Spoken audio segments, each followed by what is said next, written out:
My name is Casey James, and this is the case study for AEP 855.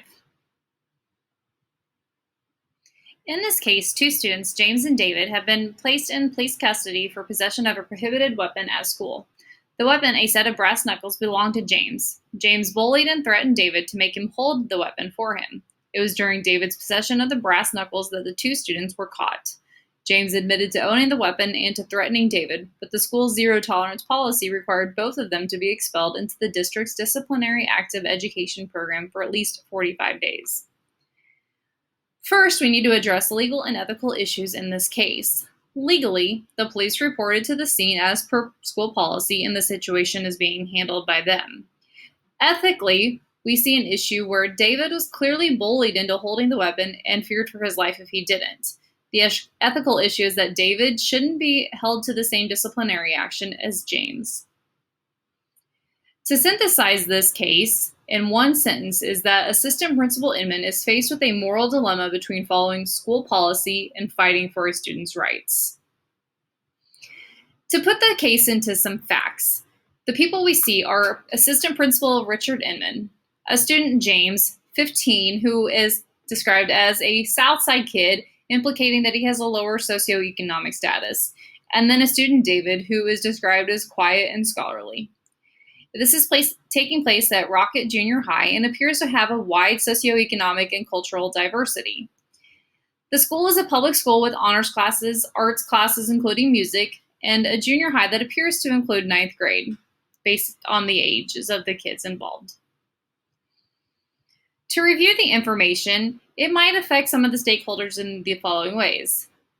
It could damage some of the stakeholders if an innocent student like David is disciplined. They may lose trust in the administration's ability to protect students' best interests. Some of the stakeholders who might have a stake in the outcome are students and parents who will lose trust in the administration as well. Administrators may have lost the ability to make sound decisions because of the school board policy. Also, we need to talk about who has been consulted.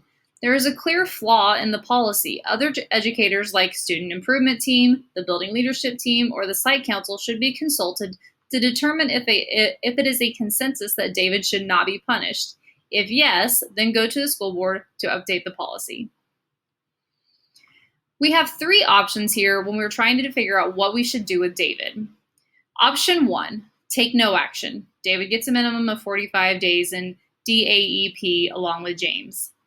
Option 2, I would stand my ground as the assistant principal. I would insist that David is innocent and that we should let him go, no punishment whatsoever. I would tell the board that they're wrong, and that would be the end of it. And then option 3 would be to consult with other educators to form a formal plan that properly alleviates David from discipline in that situation without disregarding the school policy. So let's evaluate these options. The pros of option 1. As far as the school board is concerned, I have done my job correctly and by the book, so my job should be secure. Some downfalls of that are that I have let an innocent student down in a time of need. He will now live with these consequences possibly forever. Option 2. Pros. The student David has been given justice. He is free from discipline that could affect him for the future. And the cons are that I have blatantly ignored school policy and I might lose my job because of it. The advantages of option 3 are that I have fought to bring justice to David, and hopefully in the end the other educators and school board will agree that he is innocent and should receive no disciplinary action. The disadvantages are that it will take time. David will still have to wait through the process. In my opinion, the best option is option 3. David was in the wrong place at the wrong time. I believe going through the proper chain of command to change the policy to ensure his justice and future students' justice and my own employment is important in this situation.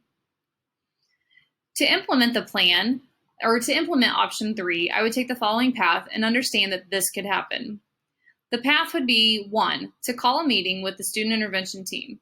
2, to take the team's decision to the superintendent. And 3, to propose an amendment to the policy that clears students who have been bullied or etc. to be exempt from the rule. What may happen during this plan or this implementation? 1, the school board may say no. 2, If that is the case, as the implementer of the discipline, I would still advocate for David and not expel him, and I would await my own fate. In my opinion, this is just me. There are other schools and there are other careers. I would not want to be in a school that doesn't care about students. The future of this, after this whole case is done, teachers and administrators can cultivate ethical and moral behavior in students by applying it to this situation.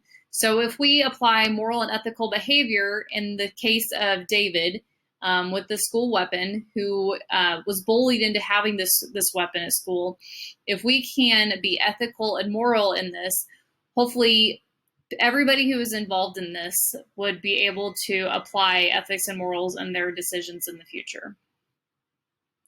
And reflecting on this case, the case was a good example of how the easy decision, which would be following the rule book, and the moral decision don't always align. I'm a person who loves rules because it makes my job easier. I like to be able to reference something to know that I am doing it right. But in this case, the rules didn't really protect the innocent.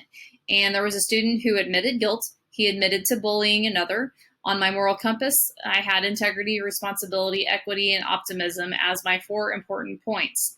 So to me, following the rules while also advocating for the innocent is definitely something that was on my compass, and I needed to follow the rules while also standing up for David.